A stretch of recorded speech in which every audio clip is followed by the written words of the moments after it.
Ngayon ikaw ay nagbalik,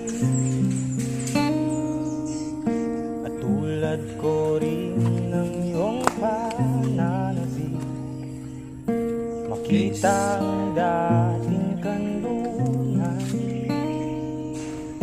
tahanan ng ating tula at pangarap.